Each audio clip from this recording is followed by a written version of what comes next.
இப்போ குலதெய்வம் தெரியலன்னு சொல்றதே ஒரு பைத்தியக்காரத்தனமான வாதம். குலதெய்வம் எவனுக்குமே இங்க தெரியலன்னு ஒருத்தன் சொல்றானாவா, அது ஒரு பைத்தியக்காரத்தனமான வாதம். ஏன் அப்படின்னாக்கா, இங்க இருந்து திண்டுக்கல் பிரியாணி இங்க நல்லா இருக்கும், இங்க எல்ஐசிக்கு பக்கத்துல ஒரு ஜெய்தூன் பிரியாணி சாப்பிட்டா நல்லா இருக்குன்னு ஒரு ஊரா போய் நான் சாப்பிட்றதுக்கு மற்ற விஷயத்துக்கு அவனுக்கு செலவு பண்ண தெரிஞ்சவனுக்கு ஒரு தன்னோட குலதெய்வத்தை தேடுறதுக்கு என்ன நேரம் இல்லாமல் போச்சா? அதாவது குறிப்பிடுறது என்னன்னா, குலதெய்வம்னு பார்த்தாக்கா அந்த கிராமத்துல யார் ஒருத்தருக்கு குலதெய்வம் தெரியாம இருக்கும்? அதாவது தாய் தந்திரி இல்லாம அனாதையா இருக்கிறவங்க வேணா சரி இல்லாம தெரியலன்னு சொல்லலாம். இப்போ அவனோட அப்பாவா இருக்கலாம், அவனோட அப்பாவோட அப்பா இருக்கிறதுக்கும் இன்னைக்கு இருக்கிற ஜெனரேஷனுக்கு இருக்கு.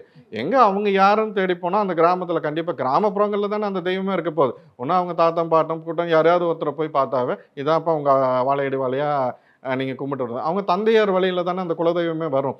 அதை நம்ம தேடுறதுக்கு இங்க யாரும் முற்படுறதில்ல.